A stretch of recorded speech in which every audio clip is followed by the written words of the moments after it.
of the United States of America, and to the republic for which it stands, one nation, under God, indivisible, with liberty and justice for all. So you're supposed to call it. It's all good. All right, so I'll entertain a motion to nominate the chairperson.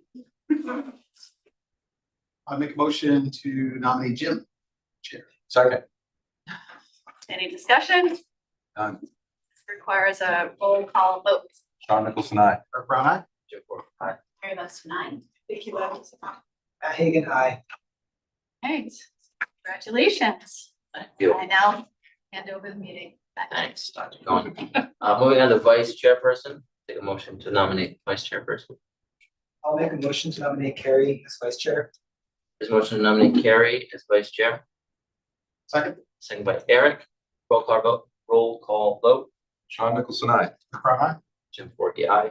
Mary Beth Tonight. Vicky Levens. Hagan, aye. To that, we just skip discussion, right? Approval of agenda and minutes. Is there a motion to approve? No. I'll make a motion to approve the last meeting's minutes. Motion to approve the minutes from 5/18. Second. All in favor? And I recommend you amend the agenda.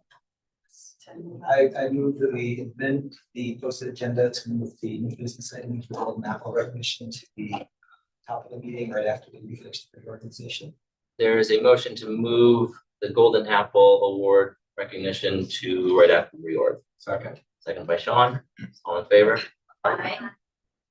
And is there a motion for the agenda? I move that we approve the modified agenda. Motion to approve the modified agenda. All those in favor? Aye. Secretary. Is there a motion to nominate the secretary? I'd like to make a motion to nominate Eric Brown as secretary. There's a motion to nominate Eric Brown as secretary. Is there any discussion? Second. Second. Is there any second? Second by Matt. Is there any discussion? I'll get it right one of these times. No discussion. Roll call vote. Sean Nicholson, aye. Kirk Brown, nay. Jim Forkey. Kirk Brown, aye. I meant my motion. Carrie Buxton, aye. Vicky Levens. Matt Hagan, aye. I blame the heat. It's all the heat. Absolutely. Assistant treasurer. I'll entertain a motion to nominate the assistant treasurer. I'll nominate Sean. So there's a motion to nominate Sean Nicholson as the assistant treasurer, seconded by Matt Hagan. Any discussion? Roll call vote. Sean Nicholson, aye. Kirk Brown, aye. Jim Forkey, aye. Carrie Buxton, aye. Vicky Levens. Matt Hagan, aye. Additional appointments, Taft Library Trustee. I'll entertain a motion to nominate Taft Library Trustee. Make a motion to nominate Sean as the Taft Library Trustee. Motion to nominate Sean as the Taft Library Trustee. Second Second. by Eric. Any discussion? All in favor? Aye. Christine Fund Representative. I'll entertain a motion to nominate Christine Fund Rep. I'd like to make a motion to nominate Matt Hagan and for Richard Fund. Motion and second by Vicky. Any discussion? All those in favor? Aye. Treasurer, I'll entertain a motion to nominate the treasurer. Move to nominate Joe McHugh as treasurer. Motion to nominate Joe Lakey as treasurer, seconded. Second. Thank you, Carrie. Any discussion? All in favor? Aye. And. Clerk. No, we're going to first thank Alyssa for all the time that she has been doing an incredible job as clerk, but she's going to be stepping up to take care of her family and keep busy with all the things that keeps her busy, but we appreciate the excellent job that you've done. So what we'll do is prior to the next year, we'll post and put it out. Just might be interested. Thank you. Thank you so much, Alyssa, for all of the great work over the years. Thank you. Selection of subcommittees. So I will announce the people on the subcommittees and then we will vote for them. Budget Subcommittee, Sean, Eric, Matt. On Policy Subcommittee, Carrie, Vicky, and Matt. Negotiation Subcommittee, Carrie, Eric, Jim, and Sean. Superintendent Eval, Carrie, Vicky, and Jim. Capital Planning and Golden Apple are ad hoc committees, so set those up when necessary. Is there a motion to approve the subcommittee? Second. Motion by Vicky, second by Carrie, all in favor? Aye. That is the conclusion of reorganization. On to new business. Carrie is gonna do some awesome reading Speed tonight. reading in this top room. Great, you ready to shake some hands? Great. All right, good evening, everybody. Tonight it's my pleasure to introduce the winners of the 2025-2026 Golden Apple Award. Started in 2016, the Golden Apple Award recognizes educators and staff members who've gone above and beyond the expectations of their positions and have partnered with families to make a significant difference in the education and well-being of students. This year, the school committee received 43 nominations, reflecting our respect and our gratitude as a community for the skill demonstrated by MURSD staff. Breaking down the nominations per school, Memorial Elementary staff received 21 nominations, Clough received 11, Misco Hill received 3, and Nipmuc High School received 8 nominations. If all of the nominations could be distilled into a single message, it would be this. The educators who resonated most deeply with students and families were those who combined high-quality teaching with authentic human connection. They created safe and welcoming environments, recognized and nurtured individual strengths, partnered with families, inspired a love of learning, and left students feeling more confident, capable, and valued than when they arrived. Across all schools and roles, the nomination suggests that what families value most is not simply what educators teach, but how they make students feel and how they help young people grow into confident, curious, and successful individuals. Although only 3 awards will be given tonight, on behalf of the school committee, I wish to convey to the entire faculty and staff of the MURSD that the clear message received through this process is that you are valued as a community. So our first Golden Apple winner tonight exemplifies what it means to care for the whole child. For countless students and families, this individual has been far more than a healthcare provider. They've been a trusted advocate, a reassuring presence, and a source of unwavering support. Parents describe someone who not only managed complex medical needs with extraordinary skill, but who also ensured that those needs never defined a child's school experience. One parent shared that because of this person's care, their daughter was able to focus on learning, friendships, and simply being a student, calling that gift something they would be forever grateful for. Students described a welcoming place where they felt safe, supported, and understood. One student captured that feeling perfectly, saying that in her office, you feel safe to not be okay. Whether helping a child through a difficult moment, encouraging them to return to class, or simply brightening their day with a positive attitude, this person has created a space where every student feels valued. Their contributions reach well beyond their professional responsibilities, from keeping families informed during illness outbreaks to leading enrichment opportunities such as sewing classes. They continually find ways to strengthen the school community and create meaningful experiences for students. What stands out most about this person is their deep commitment to caring for the whole child. This honoree understands that student well-being includes physical, emotional, and social health and approaches every interaction with kindness, optimism, and respect. It is with great pleasure that we present the first Golden Apple of the evening to Tara Bellafontaine.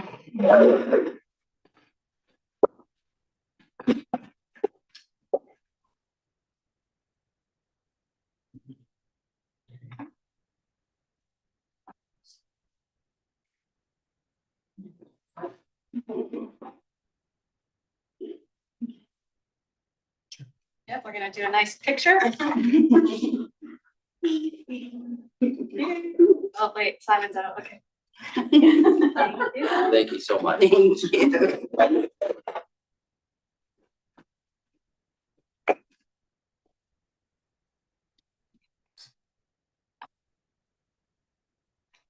For our second award this evening, parents have called the second of our 3 Golden Apple winners for this year inspirational, encouraging, patient, caring, kind, and dedicated. They have pointed to her ability to make learning fun while creating an environment of acceptance and compassion where students feel valued and safe. In her classroom, students feel safe to try, to make mistakes, and keep improving. One parent commented that this educator has set an example of excellence in teaching that is truly commendable. She is positive, effective, and dedicated. Another shared that his student gushes about how excited he is to learn topics in his teacher's class.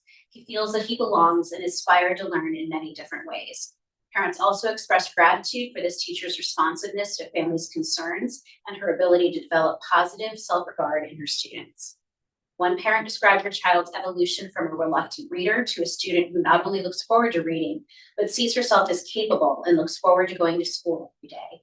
This teacher did not just improve my daughter's reading skills, she helped her believe in herself. That kind of confidence will stay with her far beyond this year. In the words of one of her students, this teacher is nice, smart, and welcoming.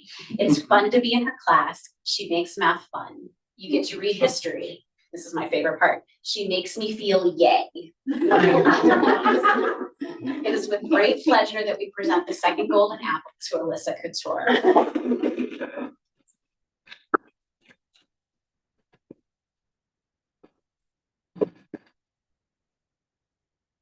Good thing. Wait. Yay. Yeah. Wait, look here, listen. Thank you, Vlad. Okay.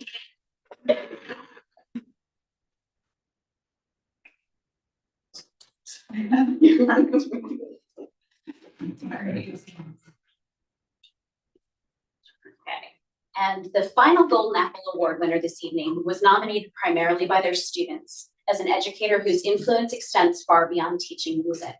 Through talent, dedication, and genuine care for students, this individual has created a classroom where young people feel supported, challenged, and inspired to discover their potential. Students describe a teacher who is always willing to listen, who understands when school feels overwhelming, and who provides a positive space in the middle of a busy day.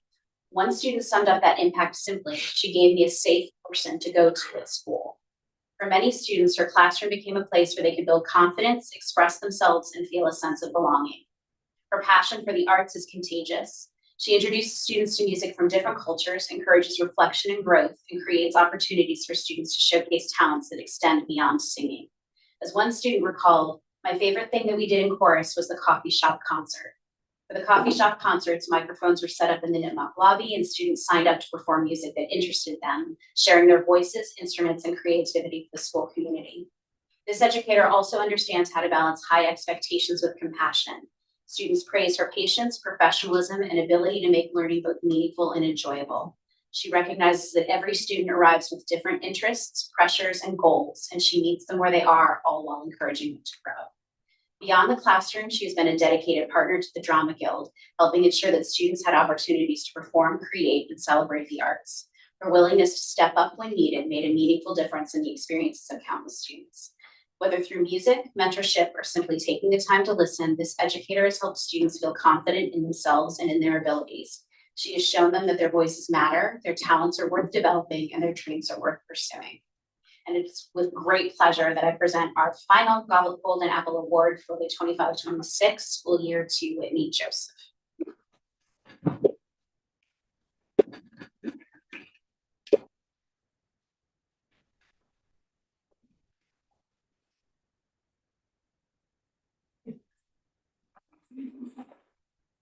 Oh, nice. Thank you so much.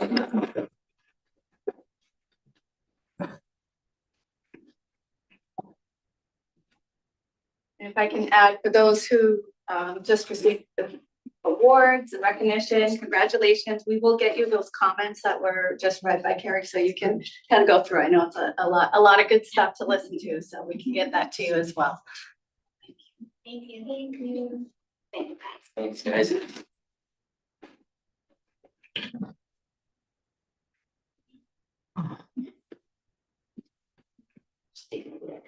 That was good. Thank you for that reading, Carrie.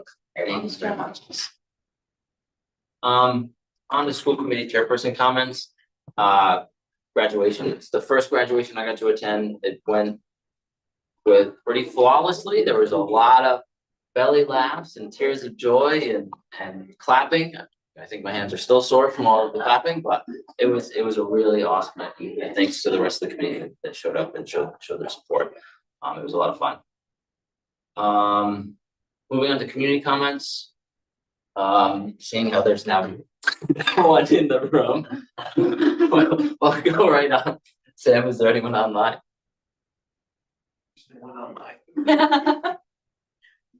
Well. Just say no more. 20. All right, we're gonna roll right into student comments. It's just missed. I know. So last Thursday, students took part in the June Entire Learning Day, where they had the choice of 20 different activities that range from off-campus visits to student-led events. While I was not there because of the junior internship, I heard it was a great day and a great experience. And then next Tuesday, as juniors went, the internship comes to a closing, they're going to do the junior internship showcase, where you'll be able to hear from everyone and their experiences. So if you're able to come, it'll be a great experience.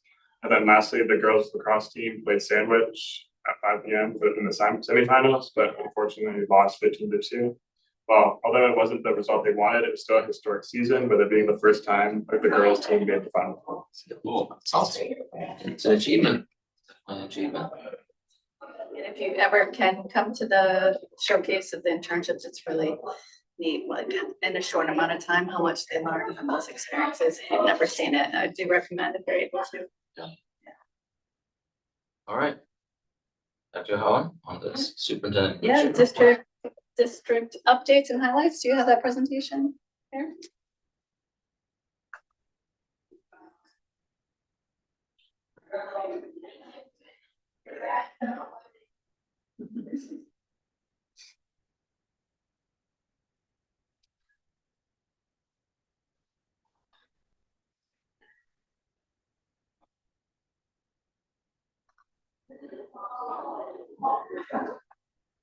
Right. Skip ahead to the calendar. We are winding down, but it's been a very incredibly busy wind down.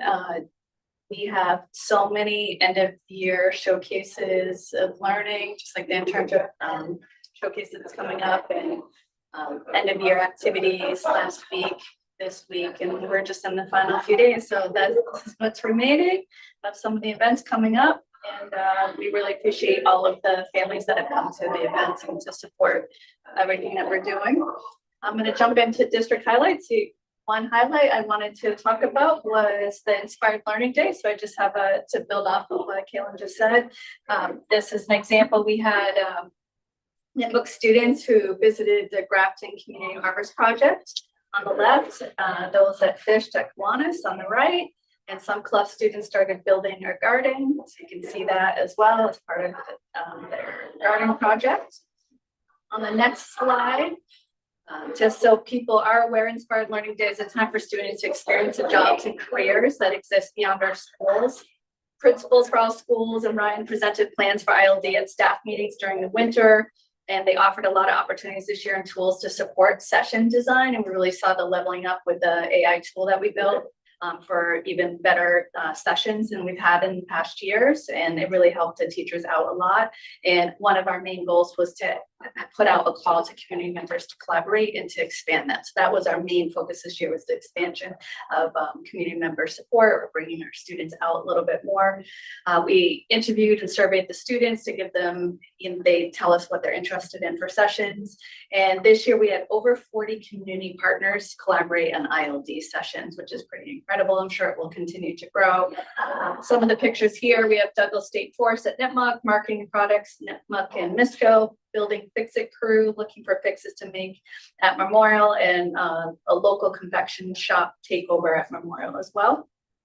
And the final slide, some examples we had were pretty incredible. We had air traffic control. Nipmuc students visited the Westover Airport to get behind the scenes look at aviation transportation careers.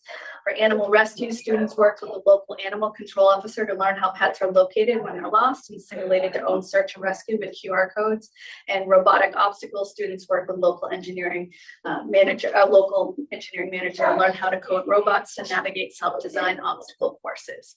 And there were many more across the whole district, but it's It's a good day. You heard, we got good survey results this year from the high school, mostly 4s and 5s for the survey for those that participated. So we'll keep growing it. And this year we did reduce it down from 2 down to 1 with everything that was going on with the budget. And but it gave the advantage, it gave staff more time to prepare for it, which is nice. Any questions on that? I'll make sure you're aware that just happened. All right, so next up, I just wanted to report out on school choice numbers. Every year, by law, we're required to do some sort of public accounting of the number of openings. No vote is required, but it's just a formality to publicly share the information. We could do it in different ways. We've always done it at the school committee meetings. For those, we always get questions this time of year, particularly because we had so many people apply this year, and a lot of people, unfortunately, were really eager to have a spot in our district, but we didn't have enough spots for them. We had a total of 172 apply for school choice this year, which is the most I've ever seen in recent years. With the lottery, we're mandated to have a lottery if we have more than the number of spots that we have. And we have to do that strictly random, which, I mean, when you say lottery, that's what it is. But just to clarify, it has to be random. So it can't be, if we know someone or, different things going on, it's really important that it's equitable, that we're not excluding anybody and for any reason. So we did it last Friday and then kind of do the numbers for the lottery, and we have it, and then we communicated it on, I guess it wasn't last Friday, it was the Friday before, on June 1st. I'm losing track of my weeks here. Let's see. So what I'm going to do is just report out on the numbers of where we have spots. In Clough kindergarten, we have 5 school choice spots, and for kindergarten SI, we had 15. And for grade 2, this is unique. We opened up a spot for grade 2 SI. There was a student that applied that was in a dual immersion program, and we did have the space there. Memorial kindergarten, we just have 3, and for SI, we have 6. And we have 1 at NISCO in grade 5 and 10 openings at grade 9 at Nipmuc, which is traditionally we do about 10 every grade 9. And we are now, the deadline I think is either today or tomorrow where they have to let us know. But we learned, we kind of did a mass email out to them, and some went into the spam. So we're tracking down with people who haven't got back to us yet. So we may extend it a couple days just to make sure we know we've reached everyone who is accepted before we go into the waiting list, which we do have for some of them. Any questions on that? All right. And then we're going to go through the district action plans the end of year. I gave you the tracking document. Like I say every year, I'm not going to go through every one of these hundreds of items of action steps that we have in there. And I took the same approach that we've had in previous years, kind of doing some highlights of kind of the one big thing. What's the bottom line by the numbers, kind of I'm keeping a standard format the last 3 years. And then what's been kind of nice now that I've started doing that is we can compile these at the end of each year and kind of see the trends that we've had over the course of all of it. So I'm going to go through that with you now. And because of the structure, I have a little bit more words on my slides than I traditionally do, but this is something that I do post as kind of tracking for us in our strategic plans on our strategic plan page. So I think it's good to kind of have a little bit more information for people. So the first, we have the 4 main, actually 5 priorities this year. First one is around deeper learning. At the middle of the year, I provided a overview for all of you. And what I did on this slide, so you can see this good, I gave highlights of what I did mid-year. So you could kind of go back to what I did mid-year. I chose different categories for the most part. So you're not seeing the same thing. Now, if we do a good job in all of our presentations throughout the year, most of these things, nothing will sound like it's new, right? So it's just sort of an end of year look back. First one, deeper learning. So we had a deeper learning toolkit that was created for staff. And we're really excited about this. We had all 4 schools picked an element and developed a toolkit of resources. We had field tested these tools in the winter and then deployed them out on that March 13th PD day where people could use it as part of their pathways. Also, we had talked about with NIMUC, some of their goals was around authenticity, and they ran their protocols, and they're a couple years ahead because we started at NIMUC. They ran their protocols across all of their course offerings this year. I want to give props to our instructional partners who've developed, field tested, and did most of the behind the scenes work on this, and we couldn't have done it without them. And we're hoping that next year we'll be able to build off of this and start to embed it a little bit more in practice, and almost like cross-pollinate across the schools. We wanted each school to kind of get really good with one of them. On the next slide, we keep talking about it because it's pretty exciting, but we have been really hyper-focused on incorporating deeper learning experiences through a lot of our curricular programs and resources like PBL, Project Lead the Way, and also in working in our curriculum maps and embedding the practices. We had students from 4 schools participating in the Showcases of Learning. 350 students experienced new PBL math units in grades 6 and 7, which we've expanded over the course of all these years. It's been targeted work. We're working with the Applied Learning Institute, Leadership Institute, and Applied Learning continues to grow across the whole district. And we continue to partner, particularly with 1-8, and they are always offering us, like you'll see there's a grant later offering new opportunities for us to expand some of these practices. But we're really proud. I think many of you have seen or got to go to some of these showcases, and we've kind of upped some of the levels of what they do for the presentation expectations each year. We get feedback, we do the showcases and come back and improve that each year.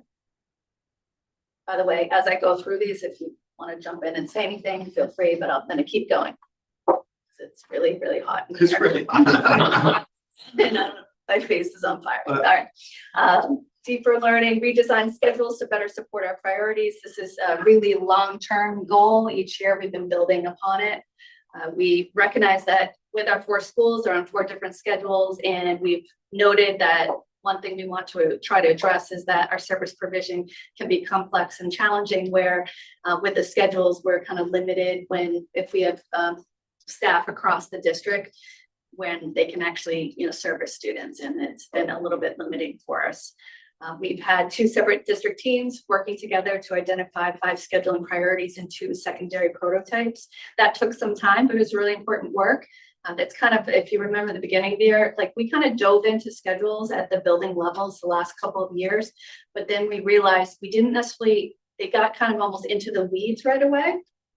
And then we went through a training with DESE, and and a lot of ongoing advice from them and coaching and feedback to come back out, come up with a vision, come up with our priorities, come up with like what's in common for the district, and then let that drive some of our work.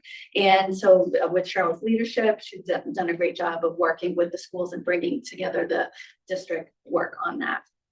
We're hoping next year we can field test some of the prototypes that we've come up with and then get feedback on it, because schedules, some of them are embedded in our, contracts. It might be part of negotiations, et cetera. So it's something that we're working through and getting lots of feedback on. All right, moving on to curriculum instruction. These are the action steps we highlighted here. I'll jump into strengthening our MTSS core with data. Hopefully you have heard Cheryl and Ryan present a lot related to our work with data this year. We have 2 new technologies in OA that are being developed for pre-referral and intervention monitoring, where that's something we're continuing into next year, but we have a really good start with that from all the work. We have data-informed student success teams at all the buildings, and we're going to be working next year to see what kind of alignment we can have across those buildings. We're really focused on the data use to make sure it's firmly established and that we support it with the infrastructure like OA, which we've talked about a lot. Why does it matter? Because we want to make sure all of our students are getting what they need and that it's data-based decision-making, and we've really we always have room for improvement in this area, but we go back 5 years, like right before COVID, when we had none of these systems, we've come a really long way. So we're hoping to grow these practices and continue to support staff with that and to improve our data systems next year. I mentioned this a little bit before, but our teacher leaders have been instrumental in supporting instructional improvement. We know that teachers have the greatest impact on student learning and the learning of their colleagues. And through Cheryl's leadership, we've done, she's really focused on developing teacher leadership in many different ways with instructional partners, but also leading a lot of the committees and co-leading things, we've had a lot to go get training, like they got trained in, curriculum, like how to do a curriculum review process. We've sent a number of staff for that, or for implementing new curriculum resources, we send teachers out for that. So, and then they become leaders who can support others. So there's a lot. We have, by the numbers, 12 instructional partners this year, 20 curriculum leaders. We've developed 2 protocols, 4 toolkits, and an operative workshop. The bottom line, we're supporting teachers to lead their own teams. And the best thing is, like, if you have any of us who end up leaving, if we have the ground floor of all of the staff leading each other, you don't need us. You can keep going. Cool. So, Right. What? is that how it works? I don't know. I mean, you still need us. There's lots of compliance things we gotta deal with, but It's up to 84 degrees. yeah. As I try not to pass out. I hope I don't pass out. All right. Vision and action steps for supporting English learners. We had, if you recall, the Office of Language Acquisition Review, and we needed to review our service provision for English learners and identify the ways we need to improve it. Our population has more than doubled since 2019. We have 3 EL teachers providing services across the 4 schools, but we've seen 81% growth in access in 2025. And so some of the elements that we're putting in is really helping us. And our English learners grew at greater rates than they ever have before. And that's due to the leadership, but also some of the structures that we're putting in place. I'm gonna keep going. Jumping into equity, inclusion, well-being. We talked about, we may have mentioned the equity pause in the beginning. You can go, oh wait, that's not my first slide. The first slide is, the fostering student self-advocacy. Yeah. I'm pretty sure that Frank talked about this as one of his outcomes, but one thing of the action steps, I don't know, I can't remember if he talked about it when he did his whole overview, but to have a framework to ensure that all students on IEPs actively attend and participate in the meetings starting age 14. That is the law. We need to do it. And we found through compliance that wasn't always happening. So that was one of the first things that he came in to try to implement and to make some improvements in that area.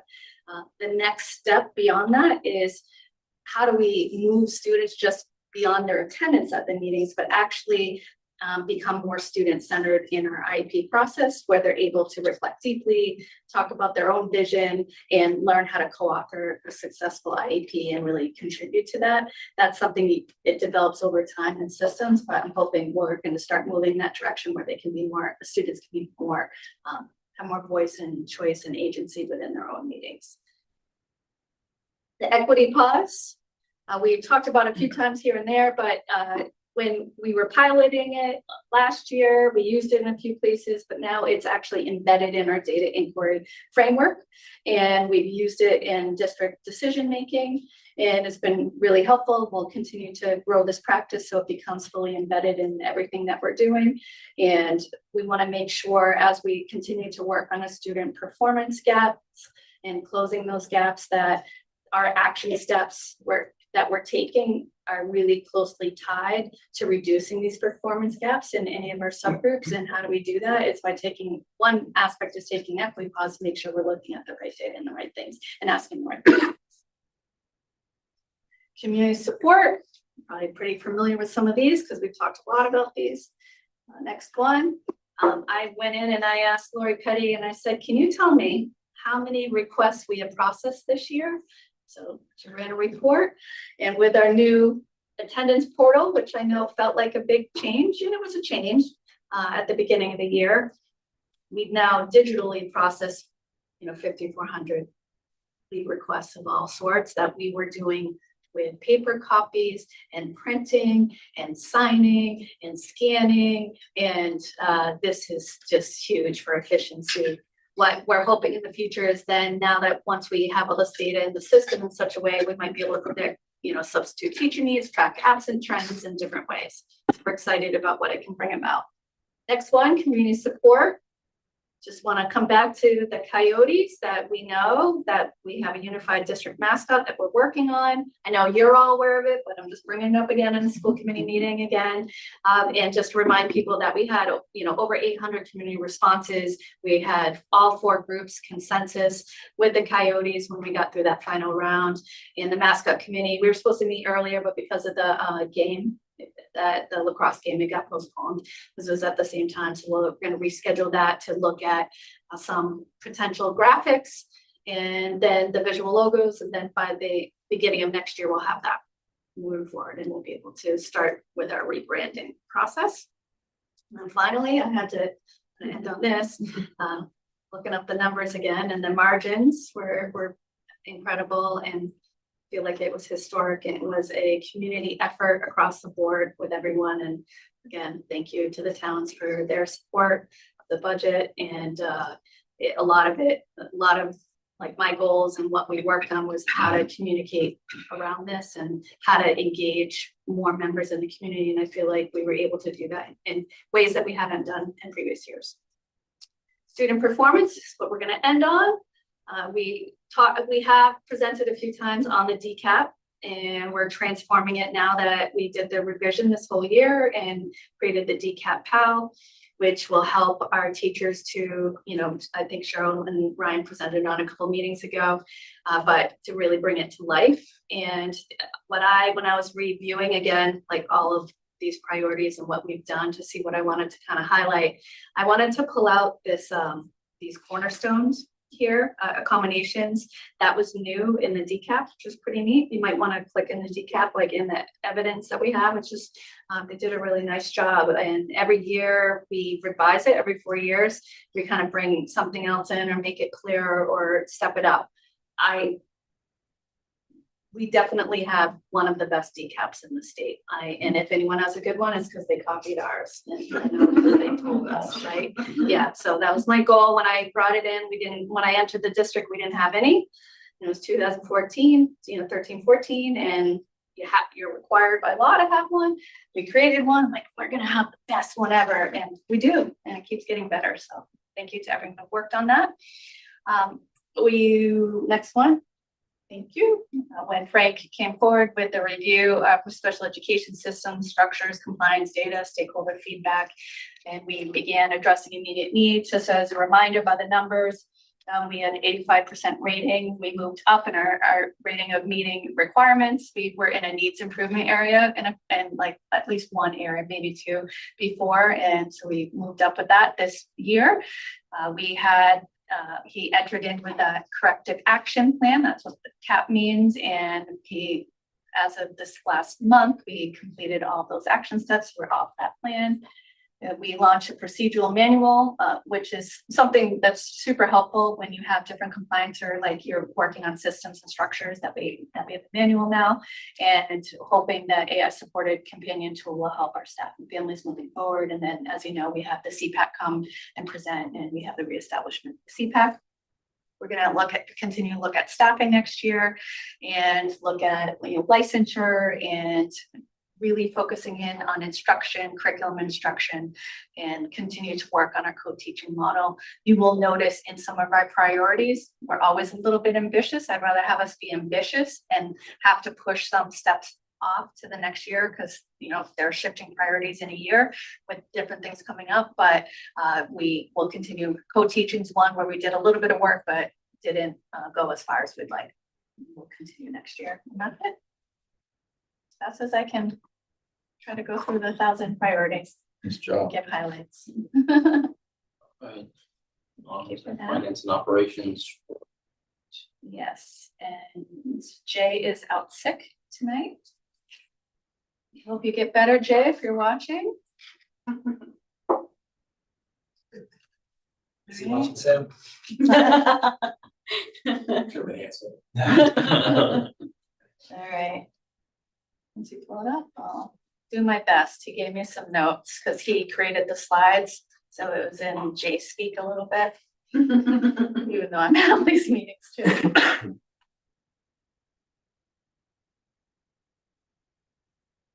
This is for 5780. Vision test for the evening.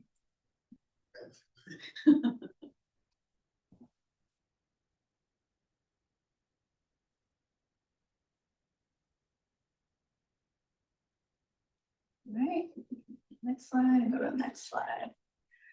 All right, so our project is progressing. We've confirmed the types of HVAC units for the server rooms, eliminating 2 of the 3 Liebherr units, and we'll use heat pumps for 2 areas that do not require the Liebherr units that have a significant cost. The refrigeration units, these are, I'm reading his notes, just so you know. The refrigeration units require a different engineer to design, which is still in development. The MSBA has requested us to submit the same 60% documents previously submitted due to a minor change in the schedule. I signed that document today and scanned it to them. There's always a lot of MSBA resubmission and paperwork that we've submitted already.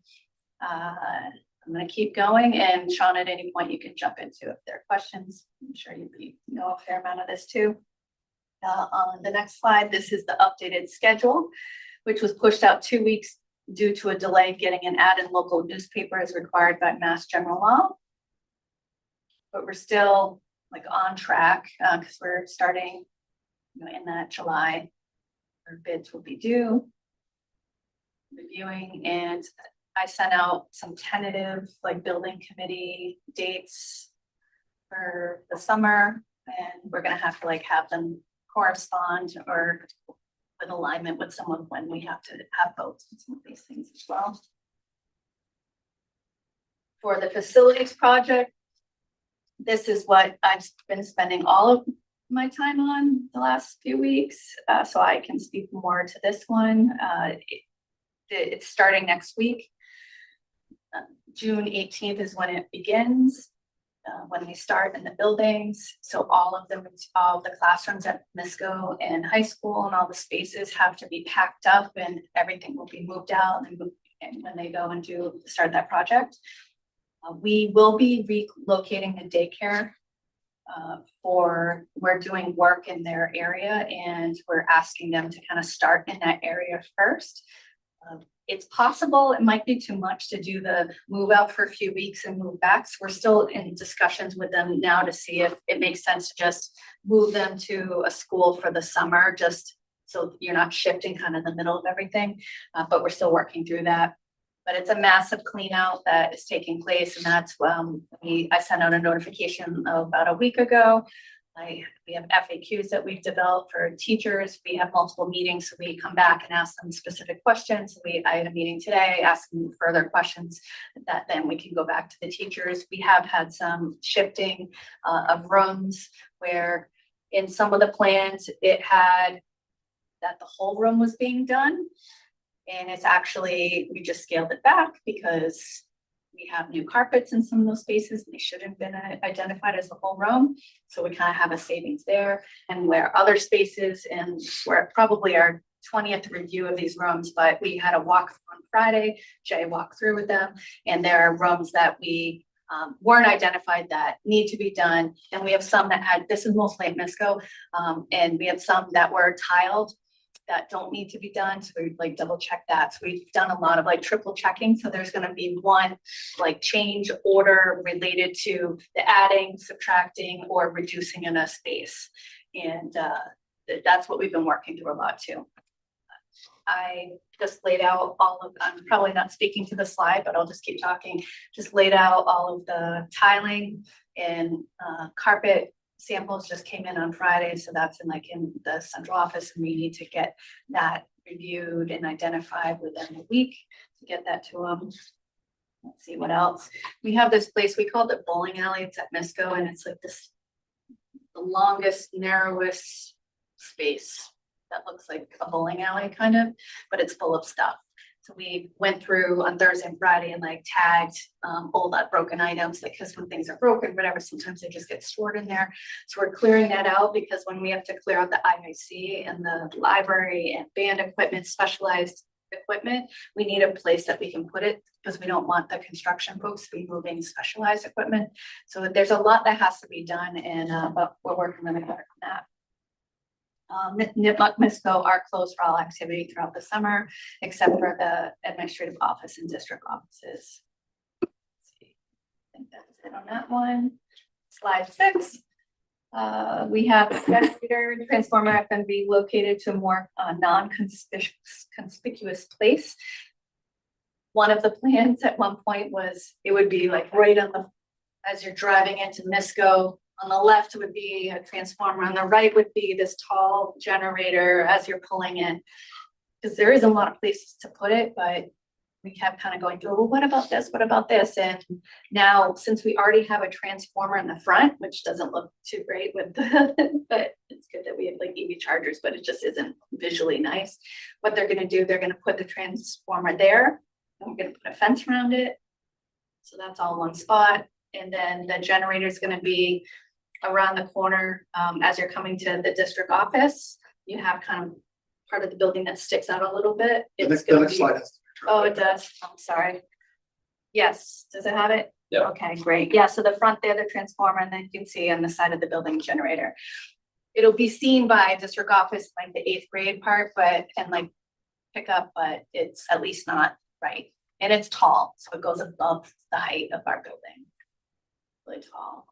Let's see if there's anything else to say on that. Bid package should be released towards the end of the summer. All work will be done in the summer of 2027. So that's it next year because there's such a long lead time for the generator. When we get to the field project, this has been a whole nother group of people that we have multiple meetings. We have a site walk again on this Friday with them. If you know, the field used to be like this. Now it's almost parallel. And we have these walkways that will come around within the fence, not outside the fence. We're going to be moving our storage building that's green on the right. We're going to be moving it over. We're finding a spot for it over on the left. We do have 900 linear feet of retaining walls. So we have to check to see in comparison of pricing of what we had originally. But this is closer to what the original plans were in some way. Although theirs were at a full angle. We don't have to move the whole driveway, I don't think. That was Will be an one of the impact. plans. We thought we had to, but then now we don't, right? Well, right now we have to take a portion of the driveway, not all of it. I Yeah. think there's a lane there available. It says driveway entrance at field side unchanged, but it goes kind of right up to the driveway. Right. But I think we're coming to a solution on this that avoids vernal pools and minimizes wetland impact. So it's good. I mean, it's a really tough piece of property to try to pull off what we're doing, but they're working really hard on it. And let's see, sure there's nothing else. He said cost estimates have been done. The substantial retaining walls are expensive, so we concerned about that, but it does eliminate it from. That's what he wanted me to say. And then we have the project schedule that's here. So we're working through it. It's taken many iterations to try to get to this, but this summer then they'll look at going back to the probably the conservation committee. We don't know if they have to go to the planning board. They're working through some of that now that once we agree after Friday, hopefully on the final plan, and they'll finish the design of that and then we'd be moving forward. We're in a good spot. It's been a long road and it's a lot of obstacles, but we're getting there. One point of clarification, whenever you heard Maureen saying 60% or 80% or whatever, that's the level of completeness of the documents that they're required to have before they can submit it to the state or submit it to bidders or whatever. The idea is that if you get more complete documents, you get less change orders in the future to build in your assumptions. So we're trying to make it expedient, but at the same time, we don't want to leave ourselves open to a financial gap. Any questions on that? Just a quick one about the card access. Yeah. done, almost done, Uh, because the grant from, right? Yeah, they've done the wiring of the key card access. They found I'm trying to think of what he said at the meeting, yes. Is today Monday? Yeah, it was today, I think. I was like, he just talked about this. There were a couple places that it was related to the fire system, so we had to go back and, figure out like latching your doors and something related to that magnet, but it's pretty close. They're working on they're in process there. And then they're currently doing the coring of like all the keys. So today, like I don't have the updated key yet because they just are redoing it for the buildings right now and all the buildings in the next couple of weeks. So we're on track with that. So we're in a good place, but we need some coordination with some of the wiring with some of our systems too that we're putting in. So we're working out some of the conversations that happen at a work. Obviously, if there's a fire alarm, you want everybody to get out. Yeah. Yeah. So there's some simple things that need to be integrated. Yeah. And we just need their electricians to work with our electricians and what's been identified in their plans, and that came up at our meeting. Yeah, we're making progress on that. And that's it. And then we move on to just, there's a garden grant. And it shouldn't say garden grant. It's just a 1-8 applied learning gift for $1,000. We were just notified, that at the end of June, we can receive 1,000 thank you gift for allowing us to host a rally session at Nipmuc High School. It's restricted gift. It can be used by our high school team in any way that's related to our pilot or applied learning. And so we just need a motion vote to accept the gift. Make a motion to approve the 1-8 applied learning gift of $1,000. Second. All in favor? I think we need to roll call it. No, I'm sorry. That's it. Cool. Thank you. All right, moving on, no school committee, subcommittee updates, but we got the most important one, off to Carrie, the superintendent event, so I'm sorry, y'all, this is, buckle up. yeah, buckle up. I'm cognizant of the fact that it's 84 degrees. I will talk fast. All right, so it is my pleasure tonight to present the summary of our superintendent evaluation for Dr. Cohen. A little bit about the process. Superintendent evaluation typically consists of determining performance on a set of professional practice standards and also in a set of goals and objectives for the district. Goals are defined by the superintendent in conjunction with the superintendent evaluation subcommittee and approved by the school committee at the beginning of each school year. Professional practice standards are defined by the state. At the beginning of this evaluation period, Dr. Cohen conducted a self-assessment to evaluate the goals and tasks which were anticipated to be required for the district in the coming year. With the help of district administrators and school leadership, Dr. Cohen then proceeded to define goals and objectives and conduct plan development to understand what could be accomplished in the coming term. These goals and objectives were discussed and approved by the school committee. During the year, Dr. Cohen and her administration worked on implementation of these plans to achieve the defined goals. We're here today to discuss the evaluation of the results of Dr. Cohen's performance on these goals and objectives during the past year. The established goals developed by Dr. Cohen and approved by the school committee consist of 1 professional practice goal, which is intended to improve the personal capabilities, expertise, and tools which can be utilized to perform the job of superintendent of schools. 1 student learning goal, which is intended to improve the content, curriculum, methods, and processes for teaching our students and in the skills of staff. And then 2 district improvement goals, which are goals intended to improve the trajectory of the district in its overall capacity to adapt to student needs, support new programs required by the Massachusetts Department of Elementary and Secondary Education, and to accelerate the performance and efficiency of our school district in partnership with the communities it supports. Each school committee member has separately evaluated Dr. Cohen's performance, and the superintendent evaluation subcommittee has compiled a summary of their responses for presentation to you today. This summary shall initially address progress in Dr. Cohen's established goals and then her performance in reference to professional practice standards by the state, set by the state of Massachusetts. The evaluation ratings are as follows: exceeded, met, significant progress, some progress, and did not meet. For goals, goal number 1, her professional practice goal was focused on AI literacy.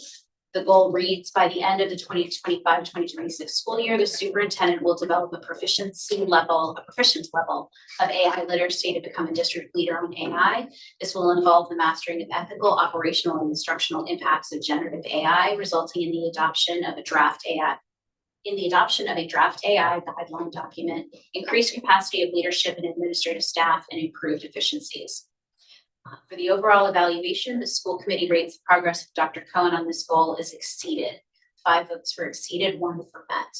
Evaluation responses. Dr. Cohen's performance in advancing artificial intelligence literacy and implementation across Mendon-Upton Regional School District was widely viewed as exceptional and well beyond the original goal of achieving proficiency. Evaluators consistently cited her leadership in positioning MURSD as a state and regional leader in responsible AI integration through her participation in the DESI PEAK cohort, extensive professional learning, and the development of practical AI tools and workflows that support both instructional and operational efficiency.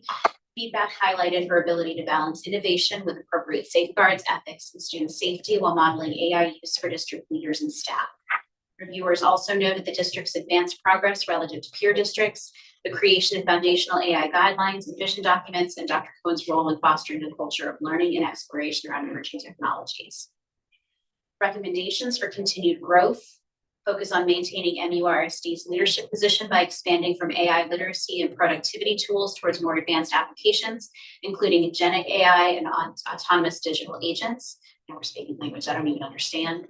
Evaluators encouraged exploration of secure platform integration, development of AI-supported workflows across additional departments such as athletics and district operations, and strategic planning for a future workforce that effectively combines human expertise with digital agents. Additional guidance included maintaining vigilance around cybersecurity, data privacy, prompt security, and rigorous human review of AI-generated outputs. Overall, reviewers recommended continuing this goal into the next evaluation cycle to capitalize on the district's strong momentum and ensure ongoing responsible innovation. Some quotes pulled from the evaluation. Dr. Cohen has done a great job identifying sensible areas for AI and safety, integrating AI throughout the district. Superintendent Cohen and her leadership team have done an exemplary job of embracing and learning artificial intelligence for the distinct benefit of the Mendon-Upton Regional School District. And we are well positioned to make use of these new tools, and Dr. Cohen's leadership is part of the reason why. Goal number 2, student performance. Her goal reads, in order to advance the district's 2-year student performance goal by the end of 2025-2026 school year, the superintendent will lead the team in targeted action areas to identify high-quality instructional resources, establish aligned student success teams, and multi-tiered systems of support processes. This will be supported through sustained professional learning focused on evidence-based literacy practices, all supported by a clear unifying message that every student is our collective responsibility. The school committee rates the progress of Dr. Cohen on this goal as met, with 5 votes of met and 1 for significant progress. Dr. Cohen successfully met the first-year objectives of this 2-year student performance goal by completing nearly all identified action steps and establishing the system structures and strategic alignment necessary to improve outcomes for targeted student groups. Evaluators consistently praised her leadership in creating a unified district-wide focus on student achievement through the Every Student, Every Day framework, aligning school improvement plans and administrative goals with district priorities, and conducting rigorous audits of instructional and student support practices. Significant accomplishments included strengthening special education programming and compliance, establishing the Special Education Parent Advisory Council, enhancing relationships with families, developing a public-facing MTSS platform, and refining student success team processes. Reviewers noted that the year's work was intentionally foundational and that meaningful progress was made in identifying achievement gaps, improving intervention structures, and creating the infrastructure needed to support measurable student growth. Looking ahead, evaluators emphasized the importance of transitioning from planning and system development to full implementation and measurable outcomes. Recommendations include benchmarking student achievement and growth against comparable districts rather than relying solely on state averages, fully implementing and standardizing SST processes and intervention documentation across all schools, and executing the instructional improvements identified through the student services audit. Reviewers also encouraged ongoing use of data to monitor the effectiveness of interventions, particularly for students with disabilities and other targeted subgroups, with clear evidence of progress demonstrated through iReady intervention and achievement data. While there was strong consensus that substantial groundwork has been laid. Evaluators stress that the ultimate success of this goal will be determined by the student performance results achieved during the second year of implementation. Quotes from the evaluators. Maureen successfully established a clear, unifying culture of collective responsibility under the framework of every student every day. Many meaningful changes have happened this year. I love the data-driven approach to measure student proficiency and build plans for consistent improvement for each student. And through this thorough foundational work, Maureen is positioned the district to make meaningful systemic strides in student performance. How are we all doing? Melting. Good. All right. Goal number 3, district improvement goal, budget development and communication. Goal reads, by the end of the 2025-2026 budget cycle, superintendent will integrate strategic analysis, class size and scheduling into the budget process and implement a revised budget communication plan, which will help demystify the budget and link investments to strategic priorities. Overall evaluation, the school committee rates the progress of Dr. Cohen on this goal as exceeded. 5 ratings have exceeded, 1 have met. Dr. Cohen's performance in budget development, financial leadership, and community engagement was consistently rated as exceptional, with multiple evaluators describing her work as exceeding expectations during one of the district's most challenging fiscal years. Reviewers highlighted her leadership in securing successful operational override votes in both member towns through a transparent, collaborative, and highly strategic budget process. Her efforts to demystify complex school finance issues through clear communication, public-facing budget resources, stakeholder engagement, and responsive messaging were widely praised for building trust and broad community support. Evaluators also noted her significant growth in financial leadership over her tenure, citing her command of municipal finance, state funding mechanisms, and long-range budget planning. In addition, her rigorous scenario planning, coalition building with community leaders and advocacy groups, and commitment to protecting student programming despite financial challenges were viewed as instrumental to the district's success. Recommendations for continued growth focus on leveraging community strong support to strengthen long-term fiscal sustainability and accountability. Evaluators encourage the development of a transparent reporting process that demonstrates how override funds are being invested and how these expenditures align with commitments made to the community. Additional suggestions included creating a multi-year financial sustainability model to address ongoing structural funding challenges and institutionalizing successful community engagement structures, such as the Superintendent Advisory Board, to maintain strong stakeholder partnerships. Some feedback also suggested earlier development of external advocacy efforts and more timely communication regarding potential budget reductions during future budget cycles. While these areas offer opportunities for refinement, evaluators overwhelmingly agree that Dr. Cohen's leadership during this budget cycle was exemplary and transformative for the district. Some quotes. I rate the progress of goal number 3 as exceeded, and if there were a metric beyond exceeded to donate an absolute masterclass in executive leadership, Maureen and her team would deserve it. Passage of Proposition 2.5 operational override is a historic paradigm shifting victory for the Mendon-Upton Regional School District. She's constantly asking questions of many people to understand if she needs to alter course, change presentation materials, or refine messaging. She's a very good listener. Goal number 4, capital project management and communication. Goal reads, during the 2025-2026 school year, collaboration with stakeholders, including building committee, OPM, design team, and MSBA, to lead the capital projects through the design, procurement, and construction phases, ensuring projects remain on schedule and on budget, while maintaining communication with the community and minimizing disruption to the learning environment. School committee rates the progress of Dr. Cohen on this goal as met. 5 votes have met, 1 of significant progress. Dr. Cohen successfully met this goal by providing strong leadership and oversight for several major capital improvement projects while simultaneously managing other significant district priorities. Evaluators consistently praised her ability to establish effective governance structures, maintain quick communication with stakeholders, and coordinate complex planning efforts involving architects, contractors, owners, project managers, building leaders, and community members. Particular strengths included the creation of disciplined project management systems, proactive planning to minimize disruptions to students and staff, and a commitment to transparency through dedicated project websites, newsletters, and regular community updates. Reviewers recognized the significant complexity of managing multiple large-scale projects, commended Dr. Cohen's resilience, adaptability, and collaborative approach to navigating unexpected challenges and setbacks. While some projects experienced delays, evaluators agreed that substantial progress was made. The district had established a solid foundation for successful project completion. Recommendations for continued growth focused on ensuring timely execution as projects move from planning into active construction phases. Evaluators encouraged conducting a comprehensive review of the factors that contributed to delays in roof and in the athletic fields projects in order to strengthen future project management practices and prevent additional schedule slippage. Additional recommendations included maintaining rigorous oversight of contractors through regular owner-architect contractor meetings, closely monitoring budgets and change orders to protect taxpayers from cost overruns, and enhancing real-time communication with families and staff regarding construction-related disruptions.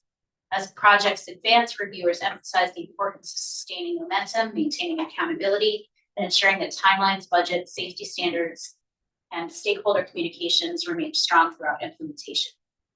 Some quotes from the evaluators.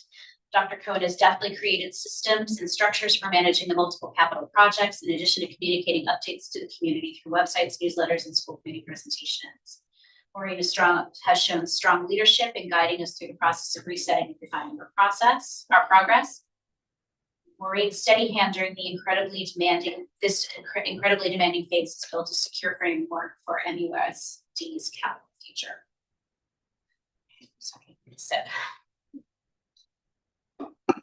And on to the standards. And these are set by the state. Standard number 1, instructional leadership, which is to promote the learning and growth of all students and the success of all staff by cultivating a shared vision that makes powerful teaching and learning the central focus of schooling. Overall evaluation, the school committee rates performance of Dr. Cohen in this standard as proficient plus, 2 ratings of exemplary for proficient. Dr. Cohen's performance in the area of instructional leadership was viewed very positively, with evaluators highlighting her ability to align district initiatives, curriculum, assessment practices, and student support systems around improved student learning outcomes. Feedback emphasized her leadership in advancing curriculum coherence through vertical math alignment, implementing new literacy resources through a collaborative educator-driven process, and securing competitive grant funding to support instructional innovation. Reviewers also recognized improvements in assessment practices, the implementation of consistent student success team processes across schools, expanded opportunities for student-centered learning, and stronger alignment between district, school, and leadership goals. Dr. Cohen was particularly praised for her data-informed decision-making, including achieving full compliance with state corrective action requirements, improving special education performance indicators, enhancing access to student data, and earning state recognition for student achievement gains, including the restoration of math performance and recognition for advanced placement success. Overall, evaluators viewed her instructional leadership as a significant strength and credited her efforts with creating stronger systems for teaching, learning, and student support. Recommendations for continued growth focus primarily on strengthening evidence of implementation and expanding opportunities for two-way feedback within the organization. Evaluators encourage greater monitoring of how consistently teachers, instructional coaches, and school leaders are utilizing student data to inform instruction and intervention decisions. Additionally, feedback suggested exploring mechanisms that provide administrators and district leaders with more direct insight into the experiences and perspectives of frontline staff. Strengthening upward feedback channels and creating opportunities for staff to share candid input may help ensure that leadership maintains a comprehensive understanding of organizational culture, implementation challenges, and staff needs. Continued attention to these areas would further strengthen the district's capacity for continuous improvement and instructional excellence. Some quotes. Dr. Cohen demonstrates robust instructional leadership by proactively integrating AI literacy into professional practice while simultaneously driving systemic student support improvements. Dr. Cohen shines as an instructional leader, and this was evident this year in her work with administrators to align school goals with district goals in service of improved student learning. Under her guidance, the district achieved 100% compliance on the DESE Tier Focus Monitoring Corrective Action Plan and raised the annual IDEA determination score to an 85%, earning the state's highest possible rating. Standard number 2, operations and management, which reads to promote the learning and growth of all students and the success of all staff by ensuring a safe, efficient, and effective learning environment using resources to implement appropriate curriculum, staffing, and scheduling. The school committee rates the performance of Dr. Cohen in this standard again as proficient plus, 3 votes of exemplary, 3 votes of proficient. Dr. Cohen's performance in district management and operations was evaluated very favorably, with reviewers highlighting her effectiveness in aligning operational decisions, financial management, human resources, and compliance efforts with the district's strategic priorities. Evaluators praised her leadership in developing and communicating a transparent budget process that successfully engaged staff, community members, municipal leaders, and the school committee while helping secure support for the district's financial needs. Significant accomplishments included improving school scheduling to maximize instructional access and inclusion, enhancing district security infrastructure, modernizing operational systems through digital process improvements, and proactively protecting student data through strategic technology decisions. Reviewers also recognized her leadership in managing complex personnel transitions with professionalism and empathy, restructuring administrative functions for greater efficiency, and ensuring full compliance with state and federal requirements through the successful resolution of all corrective action findings. Her stewardship of the district's financial systems, particularly during a challenging budget cycle, was viewed as exemplary and contributed to external recognition of the district's financial management practices. Going forward, evaluators suggested continuing to build upon the strong operational systems and practices already in place by sustaining the district's focus on transparency, efficiency, and strategic planning. Continued monitoring of schedule reforms, technology implementations, and operational restructuring will help ensure that these improvements produce long-term benefits for students and staff. Reviewers also encouraged maintaining the district's strong compliance process practices, financial stewardship, and stakeholder communication efforts while continuing to identify opportunities for operational innovation and process improvement. As the district navigates future fiscal and organizational challenges, maintaining the balance between strategic decision-making, stakeholder engagement, and student-centered outcomes will remain important areas of focus. Some quotes. Dr. Cohen has effectively managed district operations by aligning budget development with strategic staffing while ensuring the transparency of financial operations through intentional and accessible communication. Dr. Cohen did exemplary work this year in developing and communicating the budget rationale to staff, community members, and additional stakeholders, and the school committee. And facing an acute 4.1 million structural deficit, she executed a transparent, data-driven communication plan that directly resulted in a historic override passage. Standard number 3, family and community engagement, which reads promoting the learning and growth of all students and the success of all staff through effective partnerships with families, community organizations, and other stakeholders that support the mission of the school and district. The school committee rates the performance of Dr. Cohen in this standard as exemplary, 4 votes of exemplary, 2 of proficient. Dr. Cohen's performance in family and community engagement was consistently rated as exemplary, with evaluators highlighting her ability to build trust, foster collaboration, and communicate effectively with a wide range of stakeholders. Reviewers praised her leadership in developing and executing a highly successful community engagement strategy that supported the passage of a critical budget override while strengthening partnerships with families, civic organizations, municipal leaders, and community groups. Her communication efforts were described as comprehensive and transparent, utilizing newsletters, websites, presentations, social media, advisory boards, and direct stakeholder engagement to keep the community informed and involved. Evaluators also commended her work in expanding homeschool partnerships, particularly in student support services, creating opportunities for shared leadership with community organizations and parent groups, and successfully guiding sensitive district initiatives, including the mascot transition process and transportation solutions for families through collaborative and inclusive decision-making. Recommendations for continued growth focus on sustaining and institutionalizing the strong community engagement systems that have been established. Evaluators encouraged continued use of advisory groups, stakeholder partnerships, and transparent communication practices to maintain trust and engagement across the district. Ongoing attention to family outreach, especially for students requiring additional supports, will help strengthen inclusive practices and ensure that all families feel connected to the district initiatives and decision-making. As the district moves forward with major capital projects and other strategic priorities, maintaining clear communication, shared responsibility, and opportunities for meaningful stakeholder participation will remain critical to continued success. Some quotes.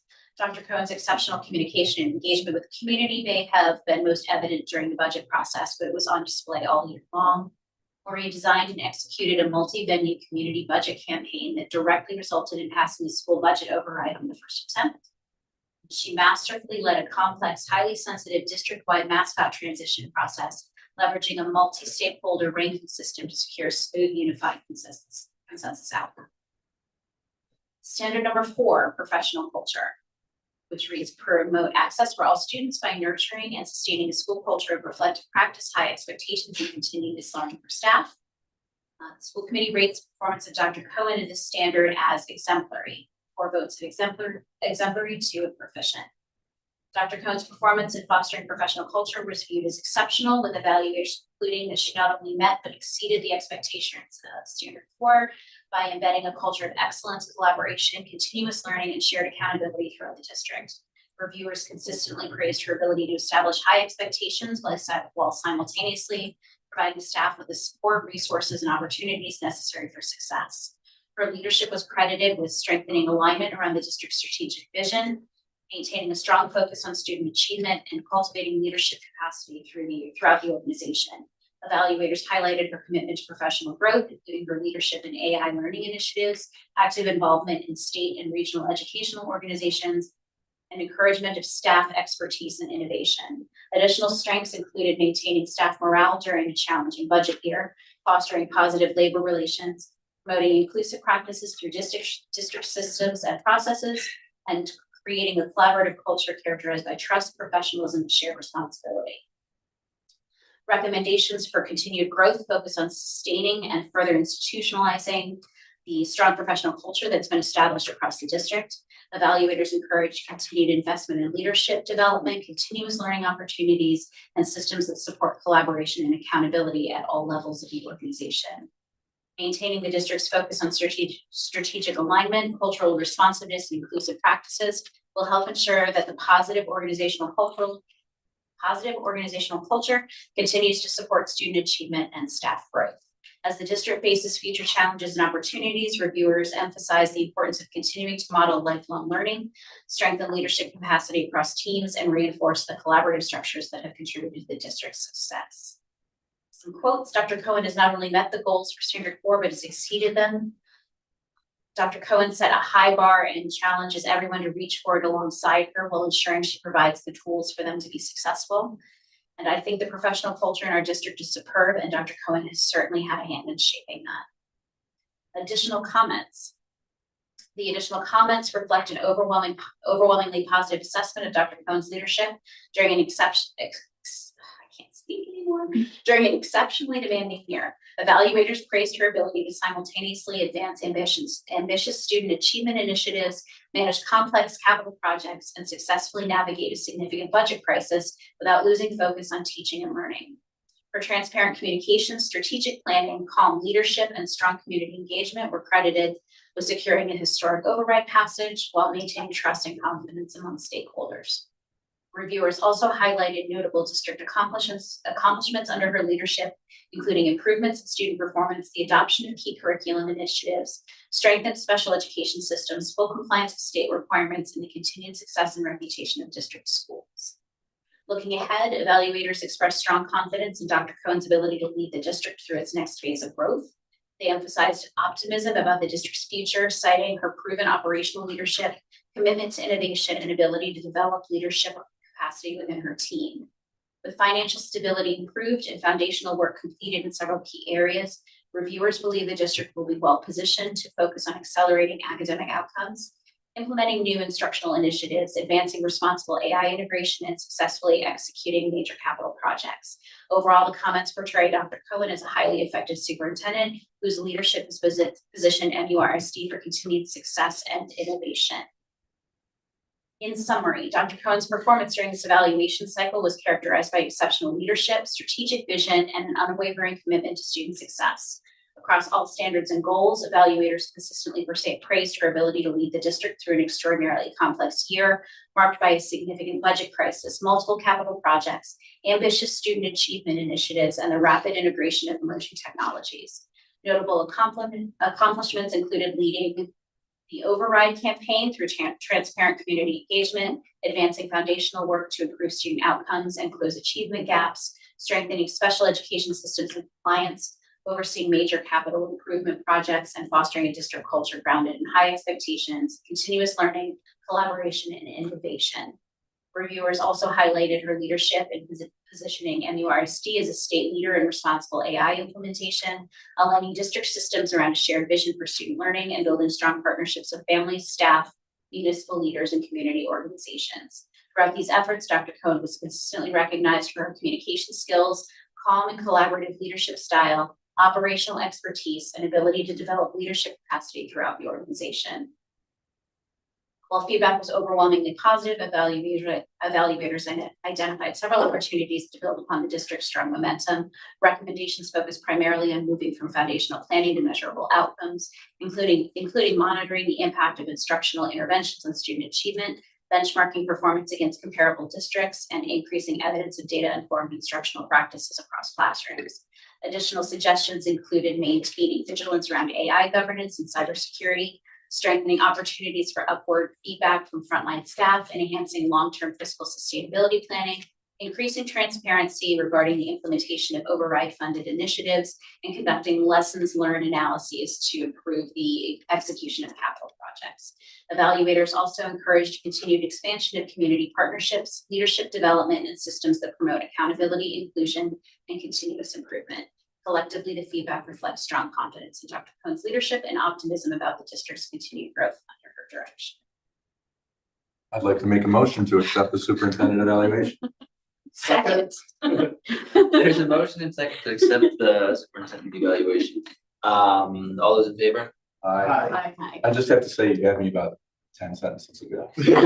I was gonna say on page 4, Jeff. Oh, nice. Nice job. Congratulations. Congratulations. Yeah. Thank you very much.